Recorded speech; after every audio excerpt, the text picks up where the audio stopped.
سلام، خوش اومدید به اندروید گیک. من محسن هستم و این بخش چهارم از پلیلیست کوتلین فلو.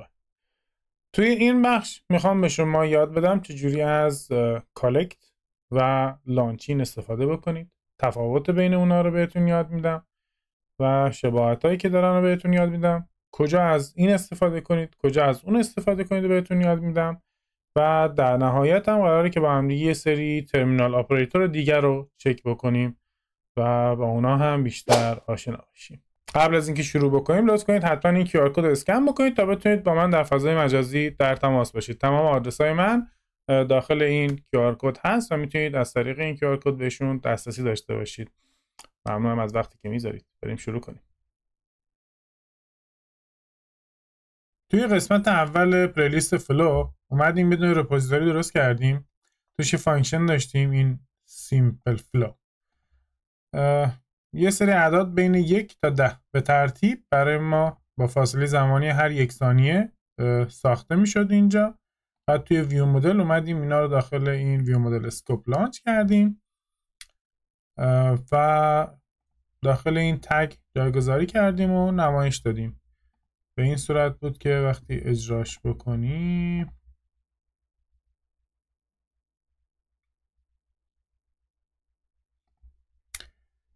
این خروجیش 1 2 3 4 الی آخر به فاصله زمانی هر 1 ثانیه. خب تا اینجای کار رو که قبلا داشتیم. حالا بیایم ببینیم اگر که من اینو کپی کنم اینجا پیستش بکنم یا احتیاجش ندارم. جای استارت فلو بنویسم فرست فلو، جای این یکی هم بنویسم سکند فلو. الان ما 2 تا فلو داریم. فرض کنید هر کدوم از اینا یه دونه نتورک کاله. یه دونه اپلیکیشن ای کامرس داریم، فروشگاه اینترنتی. بالاش داریم بخش تخفیفات رو می‌بینیم، پایینش داریم نیو کالکشنمون رو می‌بینیم. این مثلا تخفیفات، این نیو کالکشنه. بریم ببینیم چی میشه. لاکت رو پاک کنم.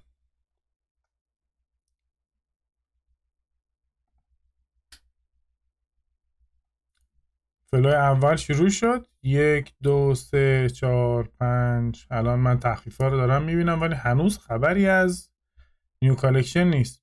الان تازه برای من نیو کالکشن رو شروع کرد نمایش دادن. خب توی اپلیکیشن واقعی یا اپلیکیشن خوب همچین اتفاق نمیافته. شما یه بخش دیتا رو نشون نمیدی به یوزر بعدش که اینا کامل دیسپلی شدن بری بخش دوم نشون بدی. این 2 تا اتفاق باید به صورت همزمان بیافته، نه اینکه یه دونش کامل انجام میشه بعداً بریم سراغ دومی. خب پس یه راه حل احتیاج داریم برای این.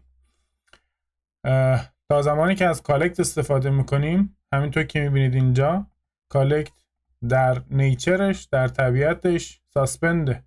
پس این میاد کروتین رو برای ما ساسپندش میکنه. وقتی که تمام فعالیت این بلاک اول تموم شد بعد تازه بلاک دوم شروع به کار میکنه. بعد از یه چیزی استفاده بکنیم که بلاک نکنه برای ما کروتینمونو. میام اینجا از دستور لانچین استفاده میکنم. یه اسکوپ میخواد از من this و همین اسکوپی که اینجا دارم رو اد میکنم. خب الان میبینید من یه دونه ترمینال آپراتور دیگه استفاده کردم و همینطور که میبینید اینجا هیچ اثری از این ساین ساسپند نیست. بریم اینم عوض کنیم باز on each و dot launch in this. بریم ببینیم چه خروجی به اون میده.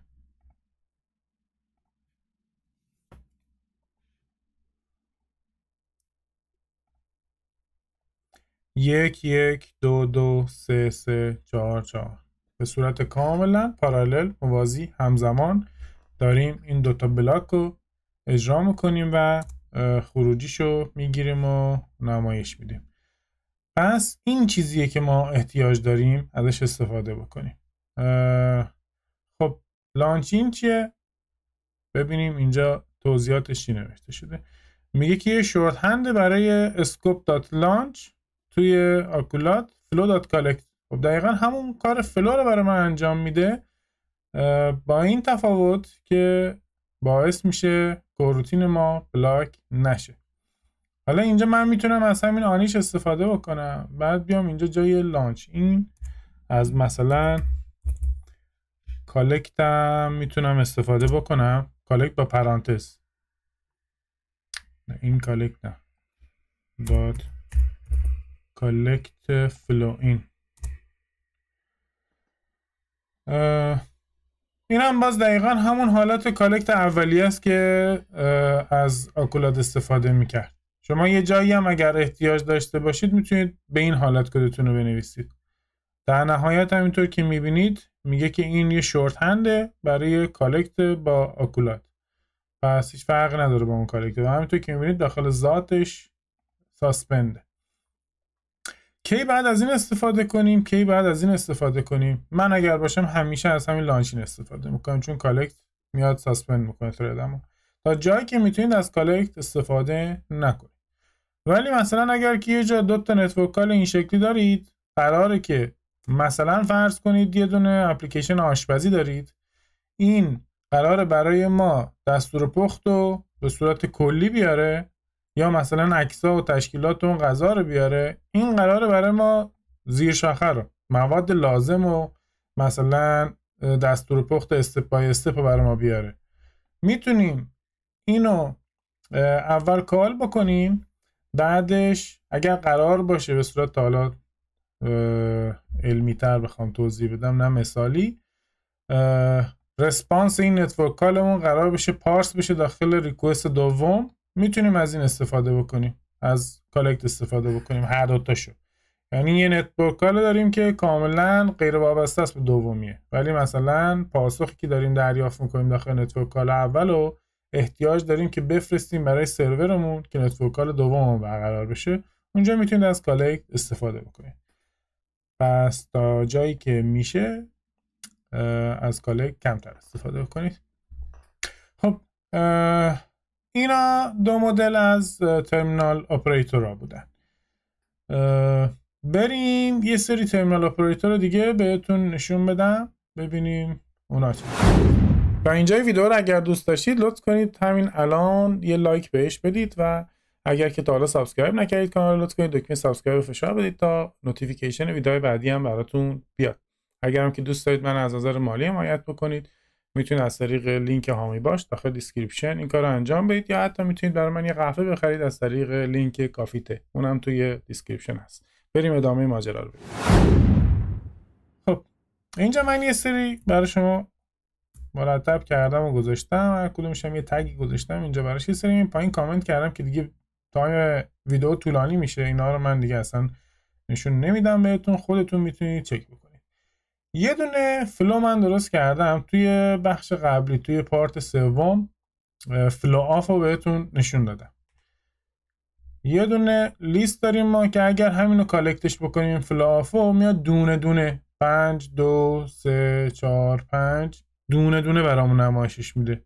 حالا ما میخوایم بیایم یه سری عملیات رو این فلویی که داریم انجام بدیم، ببینیم با این ترمینال اپراتورها چیکار میتونیم بکنیم. تمام عملیاتی که روی فلو انجام میشه همینطور که میبینید ساسپندن، اینجا علامت ساسپند دارید میبینید. پس من از رام بلاکینگ استفاده کردم که بیایم بتونیم اینا رو بدون ایرور اجرا بکنیم. خب بریم رانش بکنیم. من اونجا داخل لاکت یه خروجی داشته باشم بعد توضیح میدم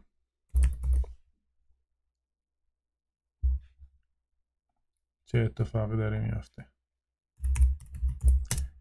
ترمینال اپراتورز، خب نیازی نیست بقیه‌شو بنویسم. خب اینجاست.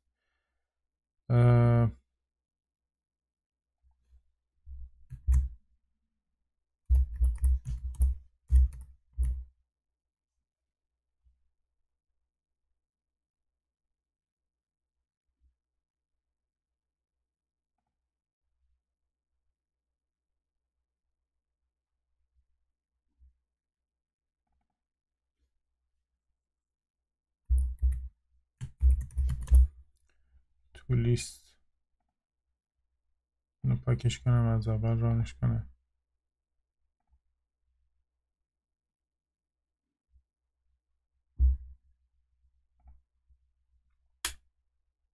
خب الان اوکی شد.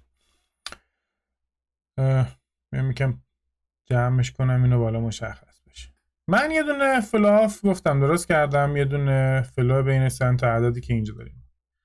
توی این حالت اولیه اومدم از دستور تو لیست استفاده کردم، همون فلو رو برای من تبدیل بکنه به یه لیست معمولی. پاسخش هم شده این دیگه، دقیقاً اومده برای من تبدیلش کرده به لیست. هم موقع می‌بینید اول و آخر یه مجموعه براکت داریم یعنی که لیسته. بعدش میایم به ست تبدیلش میکنیم. حالا تو لیست بعد تو ست میاد اینجا برای ما تمام اون اعدادی که تکرار شدن، مثل 1 اینجا 3 بار ازش داریم، مثل 2 بار ازش داریم، مثل 3 مثل 4 مثل 5 اینا رو که 2 بار ازشون داریم، اینا رو حذف میکنه. میرسیم به یه ستی از اعداد از 5 2 3 4 1. این اعدادی هستن که داخل این مجموعه با وجود دارن صرف نظر از تعدادشون. بعد اینجا میتونیم از فرست استفاده بکنیم. میاد اولین عدد این مجموعه رو برای ما نمایش میده. 5 دیگه، از همین چپ شروع میکنه میشماره میره جلو. میاد فرست رو با یه عملیاتی برای ما نشون میده.